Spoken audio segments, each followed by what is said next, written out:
Hello guys, ఈరోజు మనం మాట్లాడుకుందాము. ఒక ఇండియన్ క్రికెటర్, ఒక పెద్ద ఇండియన్ క్రికెటర్ కొడుకు తన జెండర్ను మార్చుకొని అబ్బాయి నుంచి అమ్మాయిగా మారతాడు. ఆయన అండర్ 16 క్రికెట్ ఏదైతే ఉందో అది ముంబై తరపున ఆడినాడు. అండర్ 19 క్రికెట్ ఏదైతే ఉందో అది పాండిచేరి తరపున ఆడినాడు. ఒక అబ్బాయి ఒక ట్రాన్స్జెండర్ అమ్మాయిగా మారతాడు.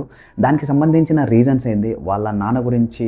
వాళ్ళ నాన్న ఇంటర్నేషనల్ ప్లేయరు, ఇంటర్నేషనల్ ఆడినాడు. అండ్ వాళ్ళ నాన్న ఆర్సీబీకి హెడ్ కోచ్గా కూడా ఉన్నాడు. వాళ్ళ నాన్న పంజాబ్కు అసిస్టెంట్ కోచ్గా కూడా ఉన్నాడు. వాళ్ళ నాన్న ఇంటర్నేషనల్ ఇండియన్ క్రికెట్ టీం ఏదైతే ఉందో దానికి కూడా అసిస్టెంట్ కోచ్గా పనిచేస్తున్నాడు. అండ్ బ్యాటింగ్ కోచ్గా కూడా పనిచేస్తున్నాడు. విరాట్ కోహ్లీకి చాలా మంచి మిత్రుడు. నేను చెప్పబోయే ఈ ప్లేయర్ ఎవరైతే ఉన్నారో ఆయన పేరే సంజయ్ బంగార్. అండ్ ఆయన X cricketer, X Indian cricketer. వాళ్ళ కొడుకు ఎవరైతే ఉన్నారో ఆయన పేరు ఆర్యన్. ఆయనకు 7 సంవత్సరాల నుంచే అమ్మాయిలాగా ఉండాలి అని ఆ అబ్బాయికి ఇష్టమంట. ఇప్పుడు అమ్మాయిగా మారింది. ఆ అబ్బాయికి చాలా ఇష్టం అంట అట్లా ఉండడం. వాళ్ళమ్మ శారీస్, వాళ్ళమ్మ గాజులు, వాళ్ళమ్మ మేకప్ కిట్ ఏదైతే ఉంటుందో ఆ మేకప్ కిట్ ఈయన వాళ్ళమ్మ లేనప్పుడు 7 సంవత్సరాలు ఉన్నప్పుడు వేసుకోవడం జరిగింది. అసలుకు నిజంగా మన వాళ్ళకి చాలామందికి అనిపిస్తుంది ఎందుకు అట్లా ఉంటుంది అంటే హార్మోనల్ ప్రాబ్లమ్స్ ఉంటాయి, కొన్ని జెనెటికల్ రిలేటెడ్ ఇష్యూస్ ఉంటాయి. దాని గురించి నేను పూర్తిగా చెప్తాను. అండ్ ఆయనకు అప్పటి నుంచే 7వ సంవత్సరం ఉన్నప్పటి నుంచే డోర్ క్లోజ్ చేసుకొని మేకప్ వేసుకోవడం, వాళ్ళమ్మ డ్రెస్సులు వేసుకోవడం అలా చేసేవాళ్ళు. అమ్మాయి పూర్తిగా అమ్మాయిలాగా, కాంచనా సినిమాలో లారెన్స్ అని మాత్రం అనుకోకండి, పూర్తిగా అమ్మాయిలాగా ఆయనకు జీవించాలని ఉండాలని ఇష్టం అంట. స్కూల్ పోయినాడు. స్కూల్లో కూడా అలాంటి ఫ్రెండ్సే ఉన్నారు. అండ్ బట్ ఆ ఫీలింగ్స్ ఏవైతే ఉన్నాయో అమ్మాయిగా కావాలని అవైతే పోలేదు. సో ఈయన స్కూల్ పోయినప్పుడు కొంచెం వాళ్ళ ఫ్రెండ్స్ కూడా ఉండేవాళ్ళంట. వాళ్ళతో కూడా మాట్లాడేసరికి వాళ్ళల్లో కూడా కొందరు అట్లా ఉండేవాళ్ళు ఉన్నారు, అట్లాంటి ఫీలింగ్స్ ఉండేవాళ్ళు. సో వీళ్ళు కలవడం. బట్ ఈయన వీళ్ళ ఫాదర్ ఎవరైతే ఉన్నారో ఆయన క్రికెటర్ కాబట్టి వాళ్ళ కొడుకు ఆర్యన్ ఎవరైతే ఉన్నారో ఆయన కూడా క్రికెటర్ కావాలని కోరుకున్నాడు. బట్ ఏం జరిగిందంటే నెవర్ ఎక్స్పెక్టెడ్. ఆయన ట్రై చేసినాడు. బట్ ఆయన లోపల ఉన్న ఏదైతే ఫీలింగ్ ఉందో దాన్ని మన ప్రపంచానికి తెలియజేయాలని అనుకున్నాడు. బట్ వాళ్ళ నాన్న చూసే పెద్ద క్రికెట్ ప్లేయరు, ఎవరు ఫీల్ అవుతారో. ఈయన MS ధోనితో ఫోటోలు దిగినాడు, విరాట్ కోహ్లీతో ఫోటోలు దిగినాడు, ప్రతి ఒక్కరితో ఫోటోలు దిగినాడు. అండ్ సర్ఫరాజ్ ఖాన్ ఎవరైతే ఉన్నారో సర్ఫరాజ్ ఖాన్కి క్లోజ్ ఫ్రెండ్, మంచిగా బ్యాటింగ్ ఆడేవాడు, లెఫ్ట్ హ్యాండ్ బ్యాటింగ్ మంచిగా ఆడతాడు. అండ్ ఆయన జీవిత ఆశయం ఒకటే అంట, ఇండియాకు ఆడాలని. అండ్ చిన్నప్పటి నుంచి వాళ్ళ నాయన అదే కోరుకునేవాడంట, ఇండియాకు ఎలాగైనా వాళ్ళ కొడుకును ఆడించాలని. బట్ అన్ఫార్చునేట్గా చాలా బాధ అనిపించింది. ఆయన స్టోరీ విని చాలా బాధ అనిపించింది. అండర్ 16 ఆయన ముంబైకి ఆడినాడు, అండర్ 16 ముంబైకి ఆడినాడు. అండ్ అండర్ 19కు పాండిచేరి ఆడినాడు. ఆయన లాస్ట్ మ్యాచ్ ఆడింది 2021లో లాస్ట్ మ్యాచ్ ఆడినాడు. లాస్ట్ మ్యాచ్ ఆడిన తర్వాత ఇంకా ఆయన తర్వాత బ్యాట్ ఎప్పుడు పట్టుకోలేదు. తర్వాత ఆయన ఫిక్స్ అయినాడు.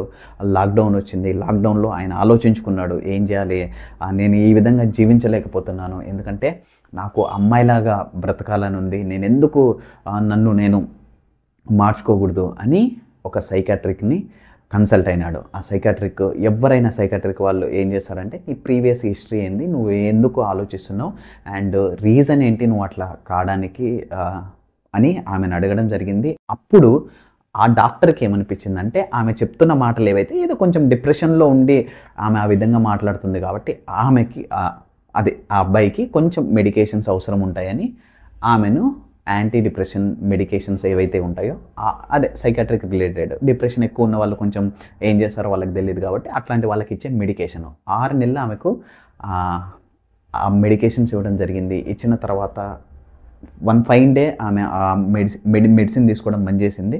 ఆమె ఎక్కువ నమ్గా ఫీల్ అవుతుంది. మెడిసిన్స్ ఎవరు తీసుకున్నా అవి ఇండికేషన్స్ ఉంటాయి, కాంట్రా ఇండికేషన్స్ ఉంటాయి, దానివల్ల కొన్ని సైడ్ ఎఫెక్ట్స్ వచ్చే అవకాశాలు ఉంటాయి. కాబట్టి ఆమె కూడా అట్లనే జరిగింది. జరిగిన తర్వాత ఆమె మెడికేషన్స్ తీసుకోవడం పూర్తిగా బంద్ చేసి మళ్ళీ సైకాట్రిక్ని రీకన్సల్ట్ అయింది. ఆయనకు డైరెక్ట్గా చెప్పేసింది, బాసు నాకు అబ్బాయిగా ఉండడం ఇష్టం లేదు, నాకు అబ్బాయి ఫీలింగ్స్ అసలు లేనే లేవు, నన్ను నేను మార్చుకోవాలి. అండ్ కావాలంటే మీరు నా హార్మోనల్ టెస్ట్ ఏదైతే ఉంటుందో అది కూడా మీరు చేయండి, నన్ను నేను మార్చుకోవాలి, నేను ఈ విధంగా జీవించలేకున్నాను, అండ్ ప్లీజ్ నన్ను నేను మార్చుకోవడానికి నాకు మీరు ప్లీజ్ హెల్ప్ చేయండి అన్నట్లు సైకాట్రిక్తో ఆమె కన్వర్జేషన్ ఏదైతే ఉందో ఆమె మాట్లాడడం జరిగింది. ఆమె మాట్లాడింది. అండ్ ఎస్ డాక్టర్ కూడా అంటే పూర్తిగా అర్థమవుతుంది. కొన్నిసార్లు ఇప్పుడు ఒకసారి మనము తల్లిదండ్రులను ఏదైనా అడిగినామంటే ఒక్కసారి అడిగినామంటే వాళ్ళు కూడా లైట్గా తీసుకుంటారు. అదే మీరు ఒక 10 సార్లు అడిగినారనుకో వాళ్ళు కూడా సీరియస్గా తీసుకునే అవకాశాలు ఉంటాయి. అవునా? సేమ్ ఈయన స్టోరీ కూడా సేమ్ అట్లనే అయింది. డాక్టర్ ఆలోచించినాడు, మళ్ళీ మీ పేరెంట్స్తో మాట్లాడుకోండి, ఎందుకంటే మీ పేరెంట్ ఒక పెద్ద క్రికెటర్ అండ్ ఆయనకు రెప్యుటేషన్ ఉంది అండ్ ఇప్పుడు కామెంటేటర్గా కూడా వర్క్ చేస్తున్నాడు, ఇండియన్ క్రికెట్ కూడా ఆయన కోచ్ కొన్నాడు, ఒకసారి మీరు ఆలోచించుకోండి అంటే వాళ్ళ ఫ్యామిలీతో కూడా డిస్కషన్ చేసింది, ఓపెన్గా చెప్పేసింది. అండ్ నేను ఈ విధంగా జీవించలేకపోతున్నాను, ఫార్చునేట్లీ అన్ఫార్చునేట్లీ నాకెందుకు అమ్మాయి ఫీలింగ్సే ఉన్నాయి, నేను అబ్బాయినైనా అమ్మాయి ఫీలింగ్సే ఉన్నాయి అండ్ నా జీవితం ఏదైతే ఉందో నేను ట్రాన్స్ ఉమెన్ లాగా నేను జీవించాలని అనుకున్నానని అప్పుడు వాళ్ళ పేరెంట్స్కి చెప్పడం జరిగింది. పేరెంట్స్ ఫస్ట్ ఎవరైనా షాక్కు గురవుతారు, ఎందుకంటే వాళ్ళ ఎక్స్పెక్టేషన్స్, వాళ్ళ ఫ్యూచర్ కోరికలు నిజంగా అస్సలు ఎవరు ఇమాజిన్ చేయరు ఆ విధంగా జరుగుతుందని. బట్ అన్ఫార్చునేట్గా ఇప్పుడు 24 ఇయర్స్తో ఉన్నారు ఇప్పుడు ఆర్యన్ ఎవరైతే ఉన్నారో నేను చెప్తున్నా కదా, అనాయా బంగార్ అని ఆమె పేరు మార్చుకోవడం జరిగింది. ఆమె గురించి మనం మాట్లాడుతున్నాం. సో 24 ఇయర్స్, బట్ ఆమె పూర్తిగా ట్రాన్స్ ఉమెన్గా మారిపోయింది. వాళ్ళ పేరెంట్స్ కూడా సపోర్ట్ చేసినారు, ఎస్ నీకు ఇట్లా ఉంది కాబట్టి నువ్వు సర్జరీ చేయించుకొని అండ్ ఎస్ నువ్వు ఏదైతే అనుకున్నావో ఆ రకంగా నువ్వు జీవించని ఆమెకు చెప్పడం జరిగింది. అండ్ ఆమెకు చేసే ముందు జెండర్ డిస్పోజియా అనేది ఒకటి సర్టిఫికేషన్ అవసరం ఉంటుంది. అంటే ఆ సర్టిఫికేషన్ ఇస్తేనే అంటే మొత్తం చెకప్ ఉంటుంది. వాళ్ళకి కొన్ని క్రైటీరియాస్, కొన్ని చెకప్స్ ఉంటాయి. ఆ చెకప్ చేసిన తర్వాత ఆ చెకప్ ఏదైతే సర్టిఫికేట్, జెండర్ డిస్పోజియా సర్టిఫికేట్ ఏదైతే ఉందో ఆ సర్టిఫికేట్ వాళ్ళకి ఇచ్చిన తర్వాత ఆమె పోయి సర్జరీ చేయించుకొని ఎస్ ఆమె మేల్ నుంచి ట్రాన్స్ ఉమెన్గా మారడానికి అవకాశాలు ఉంటాయి. అది ఆమె చేయించుకుంది అండ్ ట్రాన్స్ ఉమెన్గా ఆమె మారడం జరిగింది. నిజంగా ఈ స్టోరీ ఏదైతే ఉందో చాలామందికి అనిపిస్తుంది, ఒక అబ్బాయి అమ్మాయిగా మారినారు, నిజంగా వాళ్ళకి షేమ్ ఉండదా అంటే అబ్సల్యూట్లీ షేమ్ ఉండదు. షేమ్ ఉంటే వాళ్ళు అయ్యేవాళ్ళు కాదు.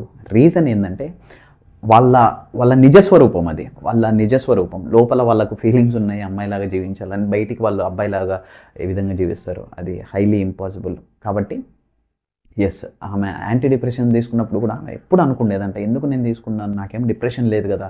6 నెలలు ఆమె మెడిసిన్ తీసుకుందంట. నేను అమ్మాయిలాగా బ్రతకాలనుకున్నాను, నేను ఎందుకు ఈ మెడికేషన్ తీసుకోవాలని టోటల్గా క్లోజ్ చేసింది. అండ్ ఈరోజు ఆమె పూర్తిగా ట్రాన్స్ ఉమెన్గా మారింది. నిజంగా చాలామంది ఇట్లాంటి ప్రాబ్లమ్స్తో ఫేస్ చేస్తున్నారు. ఎస్ మనం అటువంటి వాళ్ళని మనం ఎంకరేజ్ చేయకపోయినా పర్లేదు, బట్ ఎవరి జీవితాలు ఎట్లుంటాయి అండ్ ఎవరి లైఫ్ ఏ విధంగా ఉందో అంటే ముందు నుంచి ఇప్పుడు ఆమె మారిన తర్వాత, ఆమె ఇంటర్వ్యూలో చెప్పిన తర్వాత నాకు నేను 7 సంవత్సరాల నుంచి ఉన్నప్పటి నుంచి నాకు ఎటువంటి ఫీలింగ్స్ ఉన్నాయని ఆమె ఇంటర్వ్యూలో చెప్పిన తర్వాత అందరికీ అర్థమైంది. ముందు ఎవరికి తెలియదు, అవునా?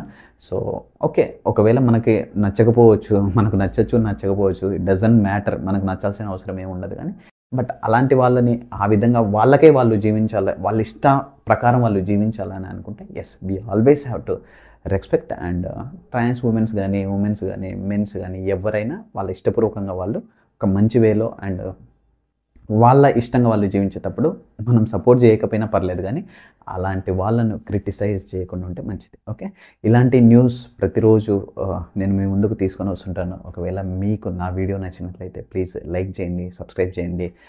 అండ్ ప్రతిరోజు క్రికెట్ అండ్ బిగ్ బాస్కు సంబంధించిన లైవ్స్ కూడా ఉంటాయి.